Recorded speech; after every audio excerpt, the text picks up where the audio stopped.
Ocho siniestradas, historias de terror, relatores reales. Mi nombre es Marcos, soy técnico de mantenimiento industrial. Mi vida es una rutina de tornillos, grasa y la carretera que separa Guadalupe, en Nuevo León, de Saltillo, en Coahuila. Soy un hombre de lógica. Si algo se rompe, lo arreglo. Fantasmas, ovnis, brujas, para mí, eran solo fallos en la percepción de la gente. Creía en los diagramas eléctricos, no en las leyendas de carretera, pero una noche, en esa solitaria franja de asfalto, algo rompió mi lógica. 27 años y un corazón de atleta. La historia nunca me olió bien, pero yo buscaba un culpable de carne y hueso, no una aparición. Ese jueves, 12 de junio, cubriendo su turno en la ruta Querétaro-Celaya, yo solo quería terminar pronto, tomar una cerveza y olvidar el absurdo de tener que hacer su trabajo porque él estaba muerto. Eran casi las 2 de la mañana. La oscuridad era total fuera del alcance de mis faros. Fue en el kilómetro 37 de la carretera federal 45D, un tramo que conozco como la palma de mi mano, que la vi por primera vez. Una mancha blanca al borde del acotamiento. Basura, pensé, un animal muerto, pero la forma era humana, una mujer. Se me revolvió el estómago, no de miedo, sino de rabia. Otra leyenda urbana tonta para asustar a los novatos. Pensé en acelerar, pero una parte de mí, la parte profesional, la que no deja atrás un posible accidente, me hizo disminuir la velocidad.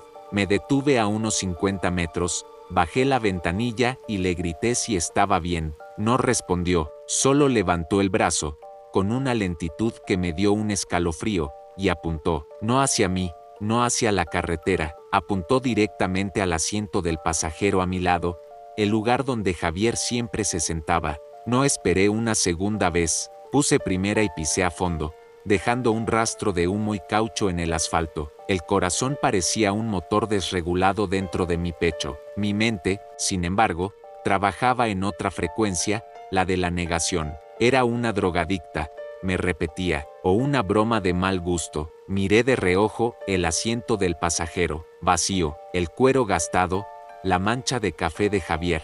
Nada, sentí una ola de vergüenza. Yo, Ricardo, con 20 años de carretera, asustado por una loca, llegué a casa, en Cortázar, con los primeros rayos de sol. Estacioné el auto en la calle y entré directo, sin mirar atrás. No pude dormir. Cada ruido, cada crujido, me hacía saltar. Fue al día siguiente, cuando necesité salir a comprar pan, que el verdadero terror comenzó. Al abrir la puerta del auto, un olor fuerte me invadió. Era el olor de Javier, el inconfundible aroma de su desodorante barato, mezclado con el tabaco del cigarrillo que fumaba a escondidas. Revisé todo, pero el olor estaba ahí, impregnado en la tapicería del asiento del pasajero, tan fuerte y presente que era como si él estuviera sentado allí, en silencio, observándome. Pasé el fin de semana intentando exorcizar su fantasma de mi auto. Lavé la tapicería con todo lo que encontré. Dejé las puertas abiertas por horas. Nada. El olor a tabaco y colonia barata parecía haberse fundido con las fibras del tejido, una presencia terca e invisible. El lunes, decidí llevar el auto a un lavado profesional. Mientras conducía, la radio, que tocaba una canción cualquiera, de repente se llenó de estática, y entonces, saliendo del ruido, un sonido pequeño y metálico comenzó a repetirse, el tintineo del llavero de Javier. Era una pelotita de fútbol de metal que él balanceaba sin parar. Un tic nervioso que me irritaba profundamente. El sonido no venía de mi llave, venía del lado derecho, del asiento vacío. Ese tintineo fue la gota que derramó el vaso. No era sugestión, no era cansancio. La mujer en la carretera, su dedo apuntando, el olor, y ahora el sonido. Todo estaba conectado al asiento de Javier. Sentí un escalofrío, pero ya no de miedo, sino de claridad. Aquella aparición no era una amenaza, era un mensaje. No me estaba atormentando, me estaba mostrando algo. La historia del infarto fulminante ahora sonaba como la mayor broma que había oído. Alguien sabía algo, y la respuesta estaba ligada a lo que le pasó a Javier en ese auto. Decidí que necesitaba investigar, y el primer lugar para buscar sería el camión que él conducía en su último día, que todavía estaba en el patio de la empresa. Esperé a que cayera la noche. Encontré el camión de Javier en el fondo del patio, aislado, con una etiqueta de fuera de servicio. Rompí el lacre de plástico. La cabina estaba exactamente como él la dejó. Me senté en el asiento del conductor. El silencio era absoluto. Pasé la mano por el panel, por el volante, como si el toque pudiera contarme la historia. Fue entonces que sucedió. La guantera, que estaba firmemente cerrada, se abrió con un chasquido seco, como si alguien la hubiera pateado desde adentro. Mi corazón dio un brinco. Iluminé el compartimento con la linterna de mi celular. Dentro, había algo que no debía estar allí, un celular barato, prepago. No era el de Javier. Lo encendí. Aún tenía algo de batería. Había solo unos pocos mensajes de texto, todos de un número no guardado. No debiste haber visto, decía el primero. Cállate o te arrepentirás, decía el segundo. El último mensaje, enviado el día que murió, era corto y brutal. Ahora ya es tarde. Ese celular era la prueba de que Javier no murió de causas naturales. Alguien lo amenazó. Recordé que Javier me había hablado de cargas nocturnas especiales que el gerente, Salgado, agendaba. Cargas que no aparecían en el registro oficial, pagadas en efectivo. Javier, curioso, probablemente descubrió lo que transportaban. Intentó tomar una foto con ese celular descartable y lo descubrieron. El infarto fue la forma de silenciarlo. Con el celular, yo tenía una elección: ir a la policía y arriesgarme, o manejarlo a mi manera. Fui a la oficina de Salgado al día siguiente. Entré sin tocar. Él se rió al verme, pero su expresión cambió cuando puse el celular sobre su mesa. Palideció. Entendió. No necesité decir nada. Acorralado, admitió todo. Estaban usando la ruta para contrabandear. Javier los descubrió. Lo amenazaron y el estrés hizo que su corazón, que tenía una condición congénita, se detuviera. Grabé toda la confesión con mi propio celular. Con eso, Salgado no solo renunció, sino que me dio una suma de dinero para asegurar mi silencio y ayudar a la familia de Javier.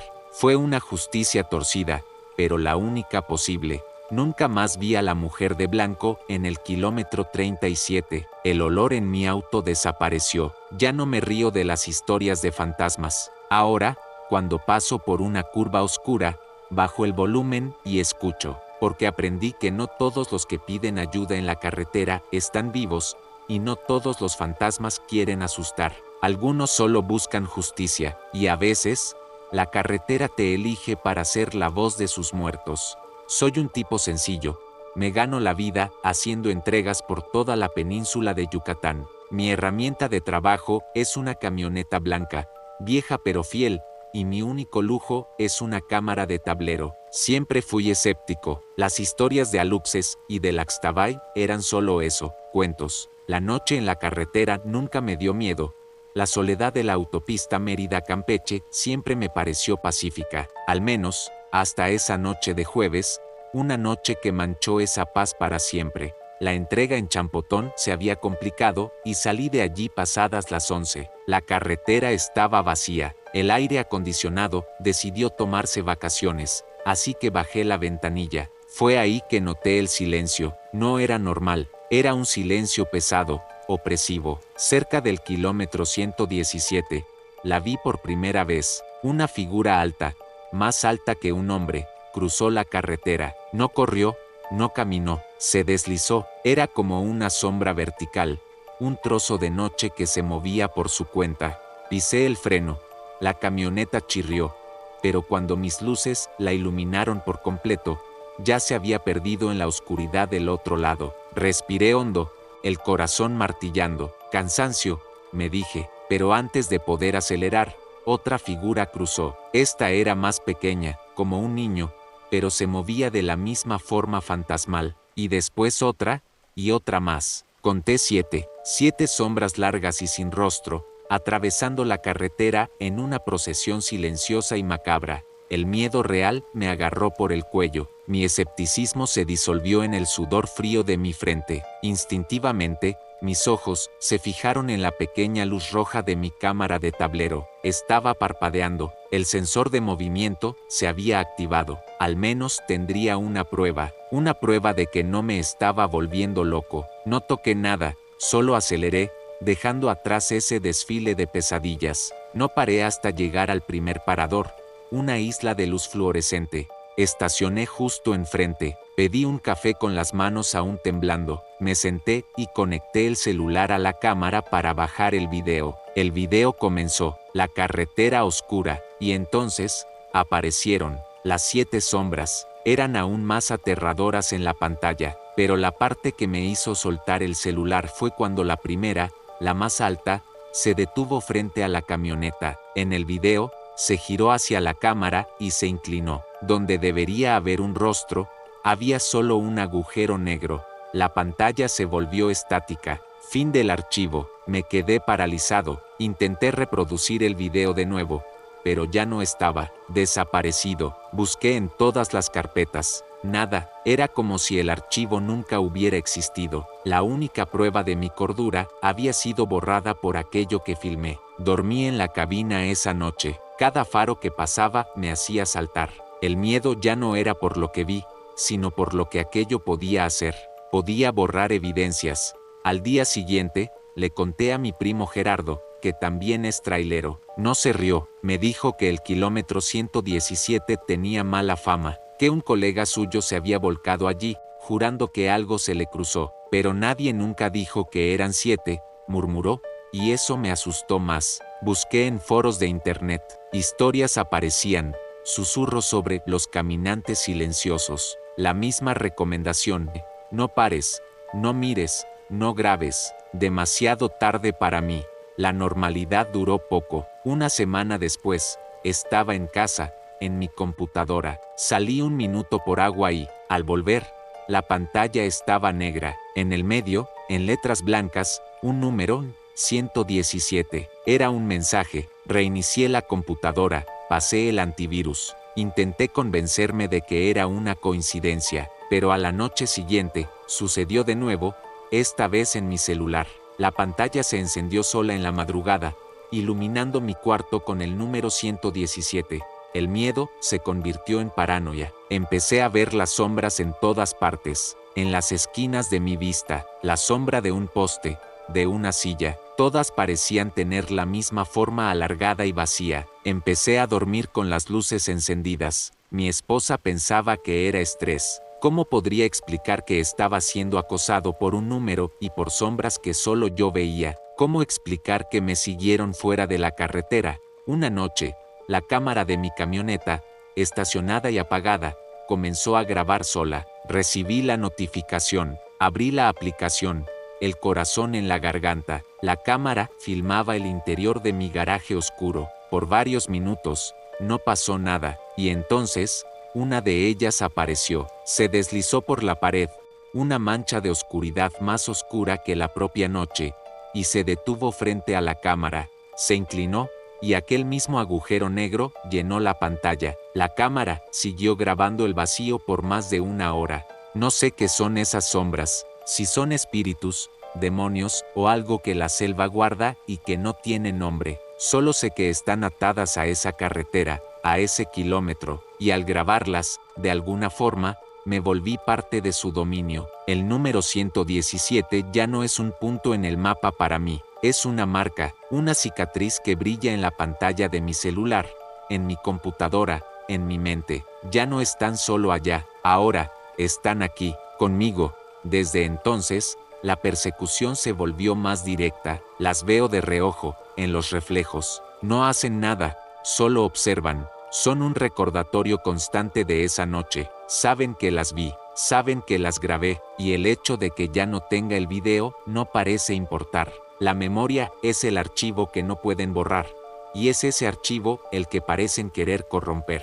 Me siguieron a casa. Decidí volver al kilómetro 117. De día, necesitaba encontrar algo. Caminé por el borde de la carretera. A pocos metros dentro del monte, encontré una cruz de madera, vieja. Tenía un nombre, Aurora del Carmen, y una fecha de 1997. Y debajo, una frase casi ilegible: no me dejen sola en la noche. Me quedé mirando la cruz, ¿Aurora estaba sola, o era una de ellas, o quizás la primera en verlas? La pregunta quedó en el aire. El miedo ya no es encontrarme con ellas en la carretera. Ahora, el miedo es cerrar los ojos. El miedo es mirar un reflejo y no verme a mí, sino a ese agujero negro. Me siguen, y siento que, tarde o temprano, no solo observarán, me llevarán con ellas al otro lado de la carretera, a unirme a su procesión silenciosa, y me convertiré en otra sombra en el kilómetro 117. Sé que no soy el único. Si eres conductor, si ruedas por esas carreteras de noche, quizás también hayas sentido esa presencia. Si has visto algo en el kilómetro 117 de la Mérida Campeche, o en cualquier otra carretera solitaria, cuéntame tu historia en los comentarios. Quizás, sabiendo que no estamos solos, podamos encontrar una forma de no dejar que las sombras nos lleven por completo. Siempre he sido un hombre de rutinas. La misma ruta, el mismo café aguado. Para un camionero que recorre Michoacán y Guerrero, la rutina es una armadura contra lo imprevisto. Creía que conocía todos los peligros, los asaltantes, los deslaves, los conductores imprudentes. Lo que no sabía es que hay peligros que no están en el mapa, lugares que existen en una grieta del tiempo, y que a veces, sin querer, terminamos pagando el peaje para entrar en ellos.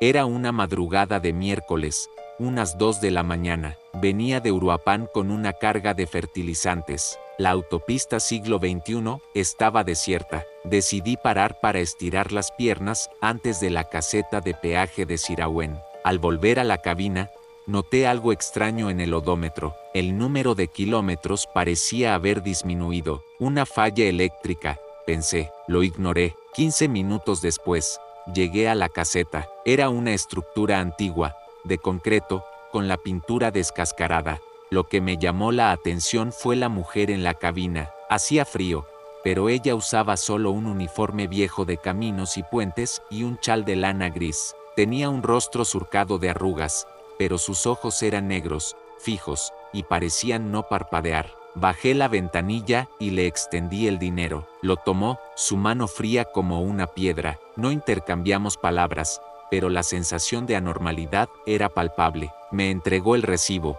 y fue ahí que el mundo pareció tropezar.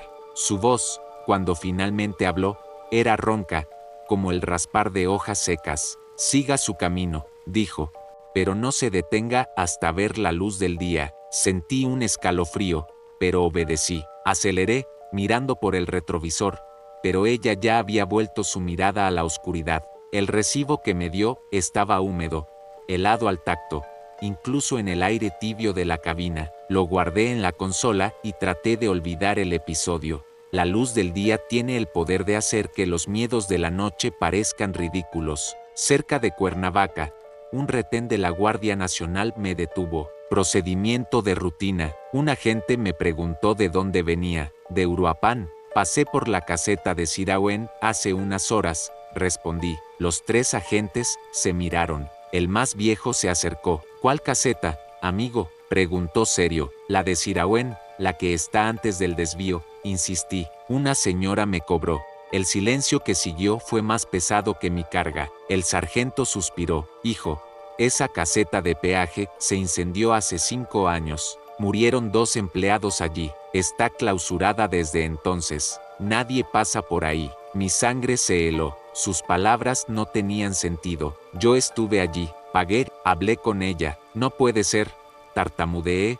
Tengo el recibo. Con manos temblorosas, abrí la consola y tomé el papel. La humedad había desaparecido. Ahora, el recibo estaba ennegrecido, los bordes completamente quemados, como si lo hubieran sacado de una hoguera. El código de barras estaba deformado por el calor, y, en lugar del importe, había una mancha oscura, la marca de dedos sucios de hollín. Les mostré el papel. Retrocedieron un paso, como si el recibo fuera radioactivo. El más joven se persignó. El sargento me pidió que los acompañara a la estación más cercana para levantar una declaración. Pasé horas allí, repitiendo la misma historia. Nadie me acusó de nada, pero me miraban con una mezcla de lástima y miedo. El agente más joven me mostró una foto en su celular. Era una credencial de empleado, vieja y desgastada. En ella estaba el rostro de la mujer del chal gris, Eugenia Ramírez, 20 años de servicio, fallecida en el incendio de la caseta de Sirahuén. Su cuerpo nunca fue encontrado, solo el chal gris, intacto, sobre la silla de la cabina. Pasé la noche en la estación, sentado, incapaz de cerrar los ojos. No estaba loco, tenía la prueba, pero ¿qué significaba todo aquello? ¿Por qué yo? Antes de liberarme, el sargento se acercó y me dijo algo que se grabó en mi alma. No es el primer conductor que jura haberla visto, pero es el primero que regresa con algo en las manos. Ella quería que usted supiera, o tal vez, que nosotros supiéramos. ¿Qué quería que supiéramos? ¿Que todavía estaba allí, trabajando, o algo más? A la mañana siguiente, cuando volví a mi camión, abrí la consola para guardar mis documentos. El recibo quemado había desaparecido. En su lugar, cuidadosamente doblado, estaba el chal de lana gris. Aún estaba húmedo al tacto y olía a humo y a algo dulce, como flores quemadas. Sentí como si estuviera sosteniendo el peso de un alma. Lo puse de nuevo en la consola y decidí allí mismo que mi vida en la carretera nocturna había terminado. Abandoné la carga en Cuautla. Llamé a la empresa, inventé una excusa y renuncié. Vendí el camión, traté de olvidar. Pero, ¿cómo se olvida algo así? A veces, el odómetro de mi nuevo auto hace lo mismo que el del camión, retrocede 1 o 2 kilómetros sin explicación. Es su recordatorio, el recordatorio de que, por una noche, estuve en 2 lugares al mismo tiempo. Ese chal gris, no tuve el coraje de tirarlo. Está guardado en una caja de madera en el fondo de mi armario. A veces, cuando la casa está en silencio y cae la noche, juro que siento el olor a humo viniendo de la habitación. No abro la caja. Tengo miedo de lo que pueda encontrar. Tengo miedo de que la humedad que sentí en ese chal sea de las lágrimas de una mujer que todavía está esperando que alguien la encuentre. La carretera guarda muchos secretos. La mayoría son de accidentes, de crímenes, pero algunos son más extraños. Son secretos sobre el tiempo, sobre lugares que se niegan a morir. Yo estuve en uno de esos lugares, pagué el peaje y salí, pero una parte de mí, lo sé, todavía está allí, en esa madrugada, recibiendo un recibo quemado de una mano fría, escuchando una advertencia que resuena hasta hoy en mis sueños. No sé por qué me eligió, tal vez porque yo, como ella, estaba acostumbrado a la soledad de la carretera, tal vez solo quería que su historia no fuera olvidada, o tal vez, y esta es la idea que más me asusta, no me estaba dando un recibo, tal vez me estaba pasando algo, una responsabilidad, la de contar. Por eso lo estoy haciendo ahora. Si conduces por ahí, si cruzas casetas viejas en medio de la noche, presta atención. A veces, el camino por delante no es el único que existe. La rutina puede ser una armadura, pero ninguna armadura te protege de un fantasma con un recibo en la mano. Y hay portones que, una vez cruzados, te marcan para siempre. Yo tengo un chal gris para demostrarlo. Se vok ja pasou por algo así. Se ha sentiu que o tempo na estrada se dobrou sobre sí mesmo, por favor, me diga, tal vez N o seja o único que pagou para entrar en un lugar que ja N o debería existir. Soy camionero por herencia, no por elección. Mi padre, mi abuelo, todos vivieron y murieron al volante. El asfalto corre por nuestras venas, solía decir mi padre, antes de que una llanta reventada en la Rumorosa decidiera que el asfalto también podía reclamar lo suyo. Yo, en cambio, siempre he visto la carretera con desconfianza. Para mí, no era libertad, era una jaula de metal en movimiento. Siempre fui escéptico, práctico. Los fantasmas que mis colegas juraban ver, cansancio. Pero eso fue antes de la línea roja, antes del tramo maldito entre Tepic y Mazatlán. Esa noche, llevaba una carga de pescado congelado para Guadalajara, un trabajo de rutina en la carretera federal 15. La luna estaba llena, una de esas lunas pálidas y enormes que hacen que el desierto parezca el escenario de otro planeta. Eran como las 2 de la mañana, el silencio era tan absoluto que el motor de mi Kenworth parecía un trueno. Fue entonces cuando la vi, una línea roja, pintada directamente sobre el asfalto del carril derecho. No era una marca de obra, no era regular. Parecía más bien un rastro, un trazo irregular hecho a toda prisa con algo espeso. ¿Pintura? ¿Sangre? Mi primera reacción fue de curiosidad mórbida. Continué siguiendo la línea con la mirada, esperando que terminara en alguna curva, pero no terminó, y al final de ella, donde la carretera comenzaba a descender hacia un barranco, había una figura. Se estaba arrastrando, con esfuerzo, tirando del cuerpo con los brazos, las piernas inertes detrás. La escena era grotesca, pero lo que me hizo apretar el volante con fuerza fue el detalle que la luz de la luna reveló. La persona tenía los ojos cubiertos por una venda de tela oscura. No podía ver, pero se movía con un propósito, siguiendo el final de la línea roja como si fuera un faro. Reduje la velocidad, no para ayudar, lo confieso. El miedo y la repulsión me paralizaron. Pasé a su lado, y en el momento exacto en que mi camión lo adelantó, la radio, que había estado muda durante horas, emitió un zumbido agudo, un grito electrónico que me hizo estremecer. Luego, silencio. Un loco, me dije, un peregrino de alguna secta extraña. Traté de borrar la imagen de mi cabeza, pero la carretera tenía otros planes. Unos kilómetros más adelante, la línea roja reapareció, esta vez en el carril izquierdo, más gruesa, más viva, y, al final, otra figura. Esta era más delgada, con los brazos cubiertos de vendajes sucios que se balanceaban con el movimiento. También tenía los ojos vendados, y la reconocí. Me faltó el aire, mi sangre se convirtió en hielo. Era mi madre, la misma postura frágil, el mismo cabello gris que recordaba de su lecho de muerte, 5 años atrás. Detuve el camión en medio de la carretera, el motor ahogándose. Bajé del camión, con las piernas temblando. El mundo parecía irreal bajo la luz de la luna. Caminé hacia la figura. «Mamá», susurré. La figura dejó de arrastrarse. No se giró,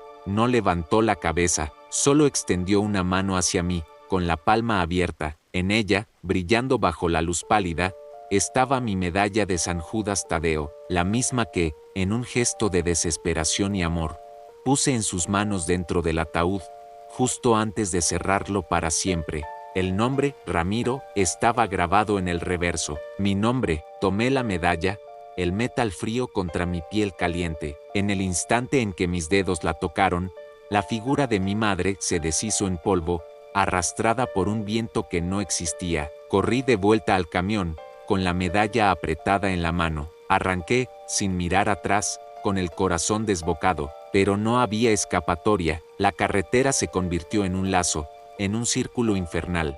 La línea roja ahora estaba en medio del camino, y no importaba lo rápido que condujera, nunca terminaba, y las figuras comenzaron a aparecer por todas partes. Un anciano arrastrándose con un saco en la espalda del que goteaba un líquido oscuro, una mujer con el pelo tan largo que se arrastraba por el suelo, un niño con la boca cosida, caminando de espaldas, con las manos extendidas hacia mí, todos vendados, todos en su silenciosa e interminable peregrinación.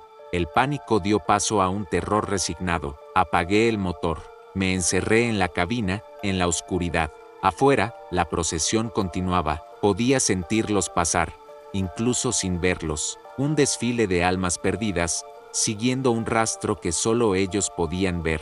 No sé cuándo me quedé dormido. Fue un sueño pesado, sin sueños, como si la propia carretera me hubiera sedado. Desperté con el sol pegándome en la cara. Estaba en un área de descanso a la entrada de Mazatlán.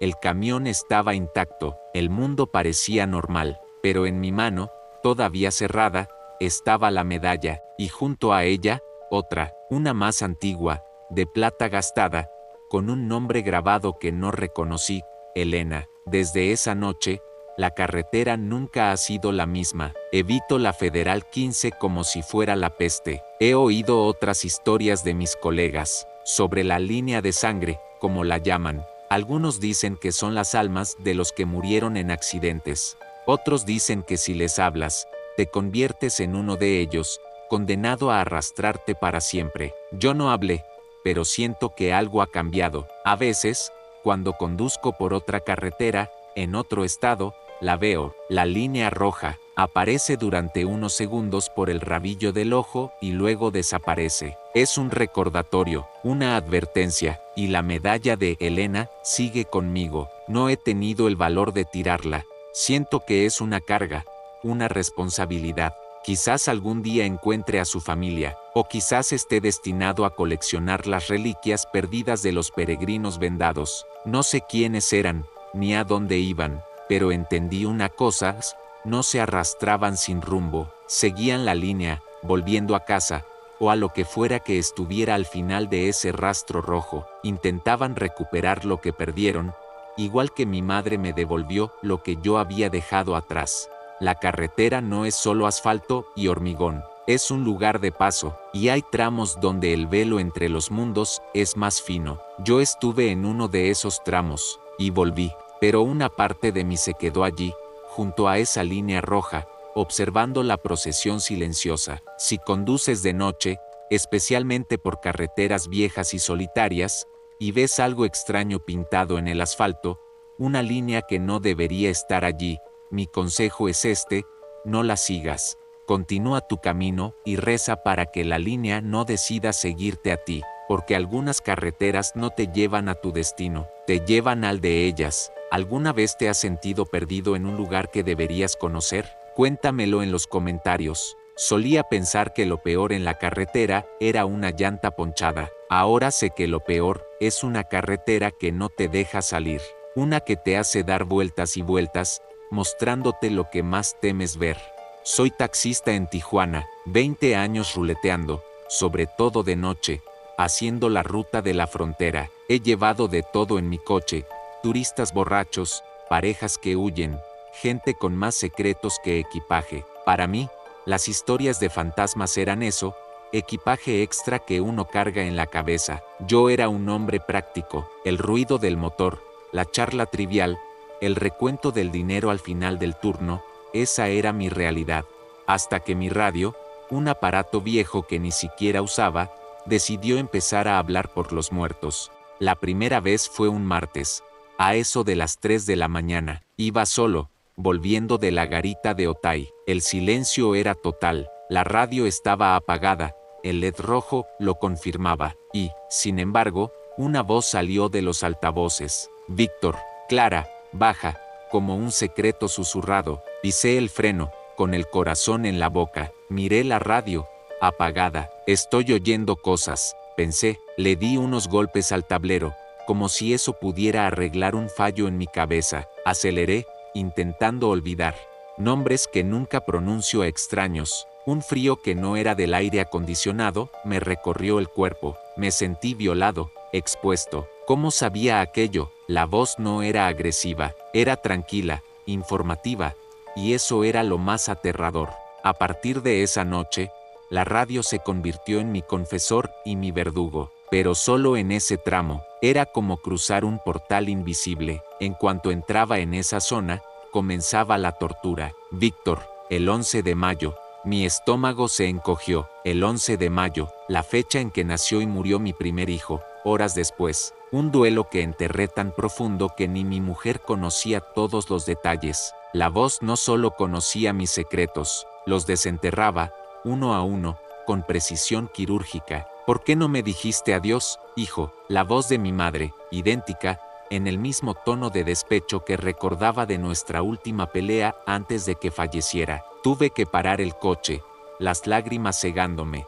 El terror cambió de forma, ya no era sobre el pasado, empezó a ser sobre el futuro. 27 de junio, la voz dijo la fecha, seca, y luego repitió, 27 de junio, sangre, fuego. La fecha aún no había llegado, faltaban semanas. Ya no era un recuerdo, era una profecía, y yo era el único oyente. Intenté de todo, llevé el coche a un electricista. La radio está muerta, amigo, me dijo. Fui a un sacerdote, fui a una curandera que me dijo que algo se me había pegado. Nada funcionó. Las voces se volvieron más audaces. Una noche, oí la risa de mi hija, Sofía, pero la risa de cuando era bebé. Papá, ayuda, dijo. Me bajé del coche gritando a la noche vacía. ¿Qué quieres de mí? ¿Quién eres? solo el eco de mi propia locura como respuesta. La carretera guardaba un secreto, y de alguna manera, me había sintonizado con su frecuencia. Un colega taxista, un viejo llamado Chuy, me dio la única pista que tenía sentido. Esa zona, mi chavo, era un cementerio clandestino en los 90, tiraban cuerpos allí. Mucha gente desapareció intentando cruzar la frontera. Dicen que la tierra allí habla. La tierra hablaba, y usaba mi radio como su boca, y conocía cada detalle de mi vida. La última transmisión fue la que me destrozó. Era de noche, estaba tumbado en casa. La radio de mi taxi, aparcada al otro lado de la calle, se encendió sola, y de los altavoces, con una claridad que atravesó el cristal, oí mi propia voz. Víctor, ya viene. Y luego, un nombre que no oía desde hacía más de 20 años. Luisito, el nombre que mi mujer y yo habíamos elegido para el bebé que perdimos. Hoy, el 27 de junio, está cada vez más cerca. He abandonado la ruta de la frontera. Trabajo solo de día, pero la voz no se quedó allí. A veces, susurra desde la radio del coche de mi mujer. A veces, desde el altavoz de mi móvil, incluso apagado. No sé qué va a pasar, si es mi muerte la que se anunció, o la de alguien a quien quiero. Lo que sé es que Tijuana no es solo una ciudad. La frontera no es solo una línea, es un lugar delgado, donde los mundos se tocan. Y yo, por mala suerte o por destino, respondí a una llamada que no era para mí. Si conduces por Tijuana, cerca de la garita de Otay, y tu radio empieza a actuar de forma extraña, mi consejo es este: no escuches. Apágalo, canta, grita, haz lo que sea, pero no prestes atención, porque en esa frecuencia no hay música, no hay noticias, solo hay ecos, ecos de vidas interrumpidas, y si escuchas con atención, puede que uno de esos ecos sepa tu nombre, y si sabe tu nombre, ya formas parte de su historia. Sigo conduciendo, necesito trabajar, pero cada viaje es una tortura, cada tramo de silencio es una espera angustiosa. Estoy esperando el 27 de junio, estoy esperando la sangre y el fuego, y, en el fondo, estoy esperando que la voz me llame una última vez, para poder preguntarle finalmente qué quiere de mí, aunque sospecho que la respuesta es sencilla: no quiere nada, solo quiere compañía en su emisora de radio fantasma, y yo soy el oyente cautivo. Cuento esto porque necesito que alguien lo sepa, que no estoy loco, que algo en esa carretera habla. Si alguna vez has oído voces donde no debería haberlas, si un lugar parece conocerte mejor que tú mismo, cuéntame tu experiencia en los comentarios. Quizá juntos podamos entender por qué algunas almas se niegan a permanecer en silencio. Quizá solo necesiten que alguien cambie de emisora, pero yo no sé cómo. Desde esa noche, el coche ya no es solo una máquina para mí, es un receptor, una antena que capta las penas de un lugar olvidado, y cada vez que giro la llave, me pregunto qué historia me contará la estática esa noche. Me pregunto si la próxima voz será una que reconozca, o peor aún, si será una que aún no conozco, anunciando una nueva fecha, una nueva profecía. La frontera es un umbral, y yo lo crucé. Ahora vivo con los ecos, con las voces de los que no pudieron llegar al otro lado, y me temo que, algún día, mi propia voz se unirá a su coro, transmitiendo mi historia desde un radio apagado, para el próximo conductor solitario que se atreva a escuchar. Conducir por la carretera libre, Acapulco-Chilpancingo de noche, es un tipo especial de soledad. El calor de la costa se mezcla con un viento frío que baja de la sierra, y la oscuridad es tan completa que tus faros parecen dos agujas intentando perforar una tela negra infinita. Siempre he sido camionero, como mi padre y mi abuelo. La carretera está en mi sangre, y con ella, una buena dosis de escepticismo. Las historias de fantasmas de mis colegas eran para mí el resultado de muchas horas sin dormir. Lo sobrenatural era para otros. Yo me enfrentaba a cosas reales: llantas ponchadas, frenos desgastados y la Policía Federal. Al menos, hasta esa noche de octubre. Venía de Acapulco, con el camión vacío, después de una entrega de cemento. Eran casi las 11 de la noche. Cerca de la comunidad de Xaltianguis, en ese tramo sinuoso y solitario, vi a un joven parado al borde de la carretera. No pedía aventón, no hacía señas, simplemente estaba allí, de brazos cruzados, como si me estuviera esperando. Llevaba una sudadera oscura con capucha, que ocultaba su rostro. Mi primer instinto fue seguir de largo, pero algo en su quietud, en su calma, me hizo detenerme. ¿A dónde vas?, grité por la ventanilla. A Chilpancingo, respondió, con voz clara pero extrañamente sin emoción. Sube. Se acomodó en el asiento del copiloto, sin hacer ruido. Ninguno. Eso fue lo primero que me inquietó. Generalmente, la gente hace ruido, ajusta el asiento. Él, nada. Continuamos en silencio durante varios kilómetros. Yo con mi radio de música de banda y él con su silencio. No olía a nada, ni a sudor, ni a tierra, ni a cigarrillo. Era como si estuviera transportando aire. Traté de romper el hielo. Noche fría, ¿eh? No respondió, solo siguió mirando la carretera. Ya me estaba arrepintiendo de mi buena acción cuando, de repente, habló. Soñaste que tu padre salía del pozo, ¿verdad? La sangre se me fue del rostro. Me quedé tan pálido que debí de parecer un fantasma. La noche anterior había tenido exactamente esa pesadilla, un sueño vívido, aterrador, en el que mi padre, fallecido hace 5 años, emergía del pozo de la casa de mi abuela, empapado y con una tristeza infinita en los ojos. Nunca se lo había contado a nadie. ¿Qué dijiste?, pregunté, con la voz hecha un hilo. Tu padre estaba mojado, como si se hubiera ahogado, pero no se ahogó, ¿verdad? Fue el corazón. Detuve el camión en medio de una curva, el motor ahogándose. Me volví hacia él, el miedo transformándose en ira. ¿Quién eres tú, desgraciado? ¿Me estás siguiendo? Finalmente levantó la cabeza, y fue entonces cuando comenzó el verdadero terror. Donde deberían estar sus ojos, solo había un vacío, 2 cavidades opacas, como cristal esmerilado. Su piel era del color de la ceniza, y su voz, ahora un susurro áspero, dijo: ya vamos a pasar por la iglesia. Miré hacia adelante, conocía esa curva. Después de ella, en el fondo de un barranco, estaban las ruinas de una iglesia abandonada. Dicen que las misas cesaron cuando los feligreses comenzaron a desaparecer, que se convirtió en un lugar de rituales profanos. Nadie se detiene allí. En el preciso instante en que pasamos junto a las ruinas, un único y claro campanazo resonó en la noche. Esa iglesia no tenía campana desde hacía décadas. El sonido atravesó la cabina, atravesó mi alma. Giré la cabeza para mirar al joven. El asiento estaba vacío, había desaparecido, sin sonido, sin movimiento, simplemente ya no estaba. Detuve el camión más adelante.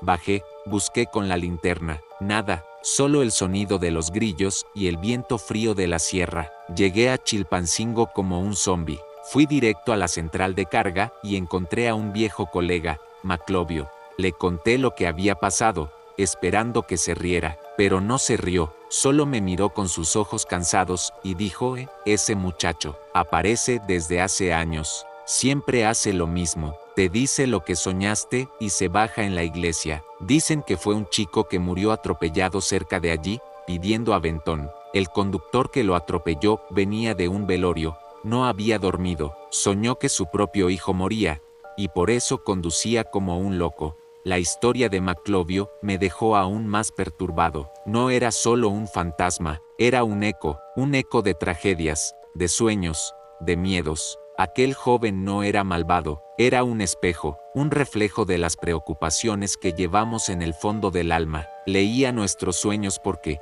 quizás, él mismo estaba atrapado en uno. Ese tramo de la carretera no solo estaba embrujado por él, sino por todos los miedos y tristezas de los que pasaban por allí. Desde esa noche, nunca más he dado aventón en la carretera libre. Si veo a alguien, siento un escalofrío y acelero. No sé si elige selectivamente a quién aparecerse. Quizás solo se le aparece a aquellos que llevan un duelo pesado, un sueño recurrente, o quizás solo a los escépticos como yo, para recordarnos que hay cosas que no entendemos, cosas que la lógica no puede alcanzar. No lo he vuelto a ver, pero está conmigo, está en el silencio de la cabina, en las noches largas, está en mi miedo a soñar con mi padre, está en el solitario campanazo de esa campana fantasma que todavía resuena en mi memoria. Aquel joven me llevó en un viaje al otro lado de mi propia cordura, y me dejó allí, al borde de la carretera de la duda. Ahora, cuando un colega cuenta una historia de fantasmas, no me río, escucho con atención, porque sé que, detrás de cada leyenda, puede haber un sueño, un dolor, un eco, y algunos ecos son tan fuertes que pueden subirse a tu camión y viajar contigo durante unos kilómetros. Si alguna vez has tenido un sueño tan real que parecía desbordarse a tu vida, si alguna vez has sentido que un extraño sabía más de ti de lo que debería, por favor, cuéntamelo. Quizás, al compartir, podamos entender por qué algunas almas siguen pidiendo aventón en la oscuridad. Ellas no buscan un destino, buscan a alguien que entienda lo que soñaron la noche anterior. Yo lo entendí, y esa es mi maldición. Sé que los sueños viajan por la carretera, y a veces, piden aventón. Y si te detienes, te cuentan los suyos, y los de ellos, y nunca más duermes en paz. Aquel joven me mostró que la carretera no solo conecta ciudades, sino también mundos, el de los vivos y el de los sueños inquietos de los muertos.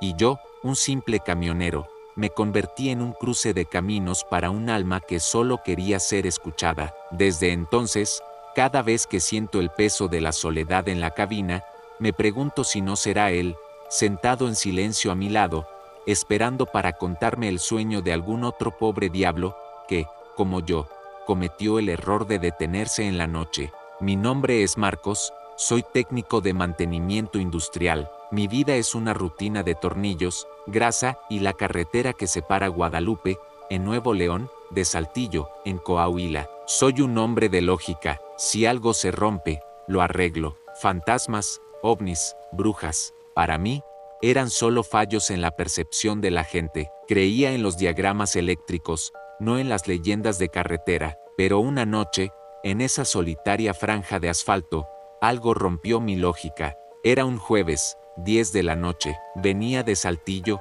agotado. Un problema en la línea de producción me había retrasado. La carretera estaba oscura, el viento del desierto silbaba contra los cristales de mi camioneta negra. Apenas saliendo de la ciudad, sexta la luz, un resplandor blanco, alto en el cielo, moviéndose. Un helicóptero, pensé, pero no había sonido de hélices, y la luz comenzó a descender, a acercarse, a seguirme. En el retrovisor, era como un tercer faro, flotando, persiguiéndome. Me detuve en el acotamiento del kilómetro 67 para dejarlo pasar. En el instante en que pisé el freno, la luz se apagó. Pufro simplemente desapareció. Continué, el corazón un poco más rápido, la mente buscando una explicación. ¿Un dron? Pero la luz volvió, más cerca, más brillante. Se colocó detrás de mí, bañando el interior de mi cabina en una luz blanca y fría. Era tan intensa que podía ver los granos de polvo en el tablero, y aún así,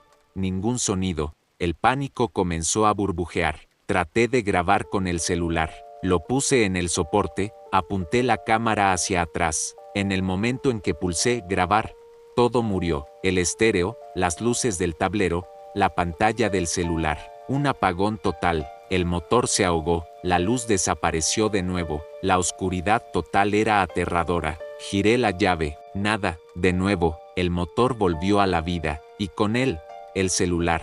La cámara se encendió sola, pero ahora estaba en modo selfie. Y entonces, oí la voz, no era la mía, era grave, lenta, un susurro que parecía salir del propio altavoz del teléfono. Devuélvelo.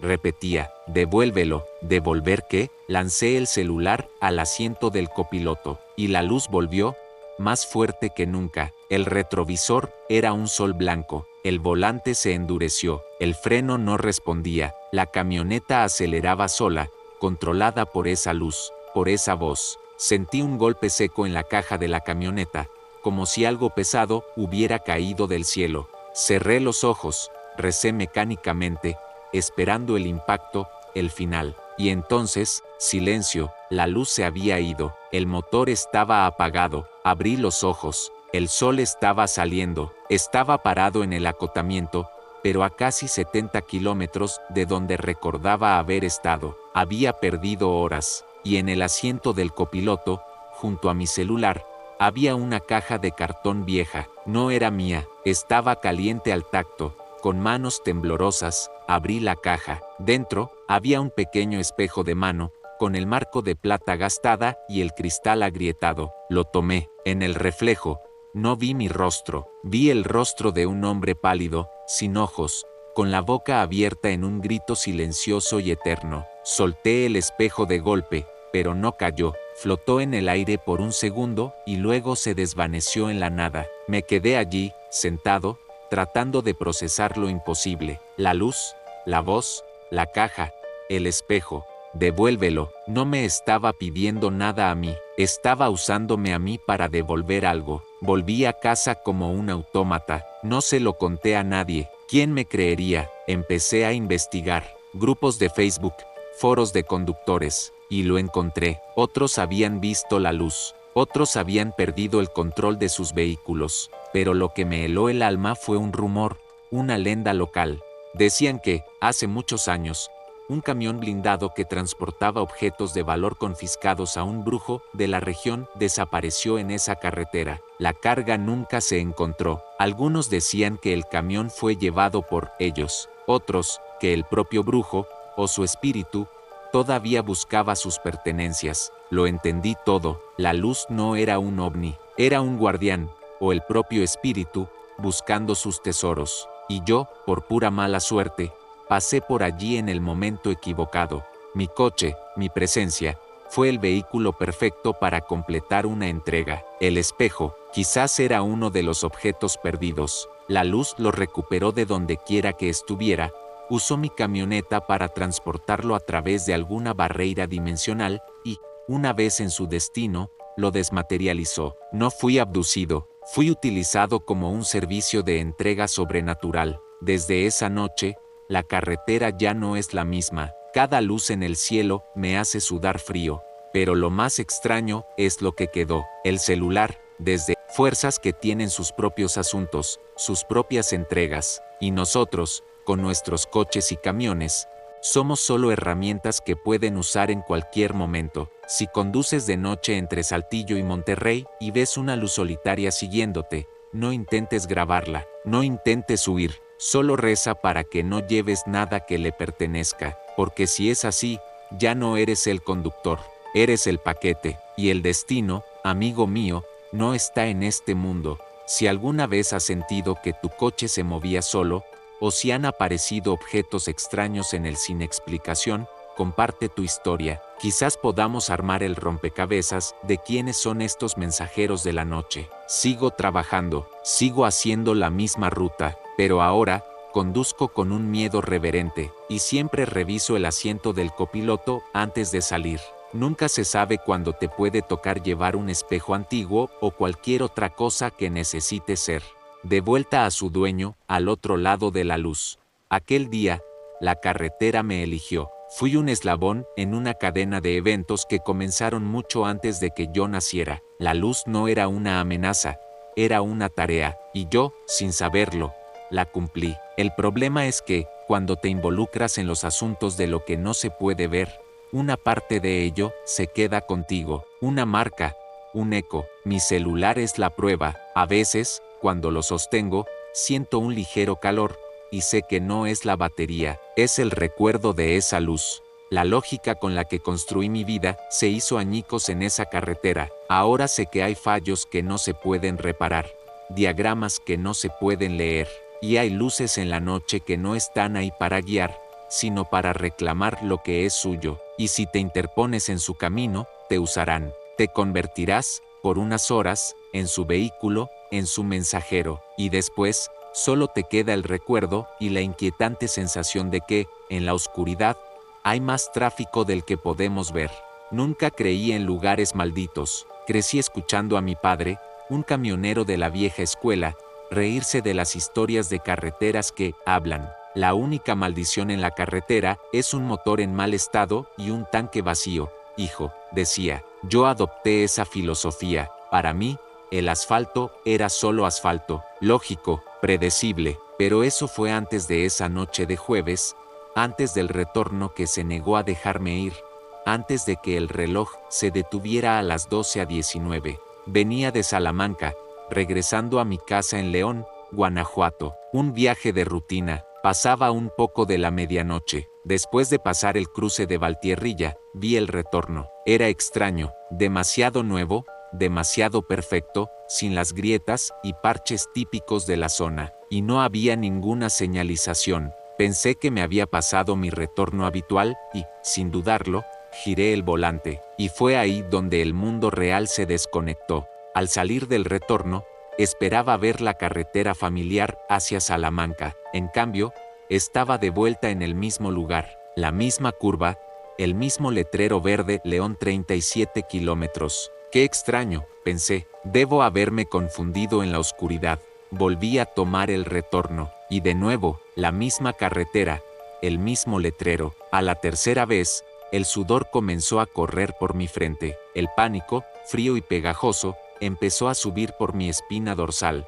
Miré el reloj del tablero, las 12:19. En la cuarta vuelta, noté un tráiler viejo estacionado en el acotamiento, con una imagen descolorida de San Judas Tadeo. Se convirtió en mi punto de referencia. Quinta vuelta, el tráiler seguía allí, inmóvil. Sexta vuelta, el reloj seguía marcando las 12:19. Estaba atrapado en un bucle de asfalto, condenado a repetir el mismo kilómetro para siempre. En la séptima vuelta, apareció ella, una mujer, vestida de blanco, caminando lentamente al borde de la carretera, pelo oscuro y suelto, descalza. Pasé a su lado, con el corazón en la garganta. Miré por el retrovisor. Había desaparecido, pero sentí su presencia en el asiento trasero, un frío que no era del aire, un peso que no era físico. No me atreví a girar, solo continué, con las manos aferradas al volante como si fuera mi única ancla. Tomé el retorno de nuevo. Esta vez, la mujer estaba más cerca del asfalto, casi en la línea blanca, y no estaba sola. Con cada vuelta, la escena se poblaba más. Un anciano con sombrero de paja, parado junto a un poste, con los ojos vacíos. Un niño sosteniendo una pelota, sentado en la cuneta. Una señora con un rebozo, llorando en silencio. Ninguno se movía. Eran como estatuas de cera, testigos silenciosos de mi tortura, y con cada vuelta, estaban un paso más cerca de mi coche. El reloj, las 12:19. Mi celular, sin señal. Comencé a gritar. Grité a ellos, a la carretera. Adiós. Nadie respondió, solo el zumbido del motor y el sonido de mi propia desesperación. En la 10ª vuelta, o quizás la 20ª, ya había perdido la cuenta, vi algo en medio del retorno. Una pequeña estatua de yeso de la Virgen. Estaba rota, con la cabeza colgando, manchada con algo que parecía sangre seca. Por un impulso que no puedo explicar, detuve el coche. Bajé. El aire estaba pesado. Olía a tierra húmeda y a algo dulce y podrido. Tomé la estatua. Era ligera, fría. La puse en el asiento del copiloto. Sentí todos esos ojos fijos en mí. Volví al coche. Tomé el retorno una última vez. Y, como un milagro, la carretera cambió. El letrero de León desapareció. El tráiler de San Judas ya no estaba. El camino por delante era oscuro, sin luces, pero era diferente. Era un camino de salida. El reloj del tablero parpadeó y cambió. La 1:26. Estaba libre. Conduje hasta llegar a las luces de León, con el cuerpo temblando. No se lo conté a nadie. Guardé la estatua de la Virgen. Está en mi habitación. A veces, la encuentro en lugares diferentes, como si se moviera sola. Desde esa noche, sé que hay lugares que no están en los mapas. Lugares donde el tiempo se rompe, donde las almas de los que murieron en una carretera quedan atrapadas, repitiendo sus últimos momentos. Yo estuve allí, fui un espectador de su purgatorio, y creo que la única razón por la que pude salir fue porque acepté formar parte de su historia. Al tomar la estatua, me convertí en el guardián de una de sus reliquias, de uno de sus sufrimientos. Nunca más encontré ese retorno, pero sé que está allí, esperando al próximo conductor cansado, y las figuras todavía están allí, caminando, esperando, atrapadas para siempre a las 12:19. No sé qué hubiera pasado si no hubiera tomado la Virgen. Tal vez seguiría allí, dando vueltas, hasta que mi tanque se secara y me convirtiera en otra figura inmóvil al borde de la carretera. Si alguna vez te has sentido conduciendo en círculos, si has tenido la sensación de pasar por el mismo lugar una y otra vez, quizás no sea tu imaginación. Tal vez hayas encontrado uno de esos bucles en el tiempo, y si eso sucede, busca algo que no pertenezca, un objeto, una señal, podría ser tu única salida. Cuéntame en los comentarios si algo así te ha sucedido. Tal vez, al compartir, podamos mapear estas carreteras que no quieren ser encontradas. Sé que una parte de mí nunca salió de ese retorno. Una parte de mí todavía está allí, viendo el reloj marcar las 12:19, sintiendo los ojos fríos de la mujer de blanco. La carretera no solo me mostró sus fantasmas, me hizo llevarme uno a casa, y está aquí, en mi habitación, recordándome todas las noches que hay caminos de los que nunca escapamos realmente. El miedo que sentí no fue a las figuras, sino a la eternidad, al concepto de estar atrapado, de repetir el mismo error una y otra vez sin poder cambiar el resultado. Aquellas almas no eran agresivas, solo estaban presentes. Su existencia era su tormento, y yo fui un intruso en su infierno personal. A veces me pregunto sobre el conductor del tráiler de San Judas Tadeo. ¿Será él otra alma atrapada? ¿O solo una parte del escenario, como el letrero verde? Son preguntas que nunca tendrán respuesta. La estatua de la Virgen sigue en mi mesita de noche. Ya no se mueve tanto como antes. Es como si, al aceptar su presencia, hubiera encontrado un poco de paz. O quizás solo está esperando a que yo vuelva a tomar esa carretera. La lógica con la que vivía se rompió en ese retorno. Ahora sé que hay lugares donde las leyes de la física y el tiempo no se aplican, y si tienes la mala suerte de entrar en uno, solo puedes esperar encontrar una pieza rota de fe que te muestre el camino de vuelta. Yo la encontré, pero el precio fue traer conmigo un pedazo de esa eternidad rota.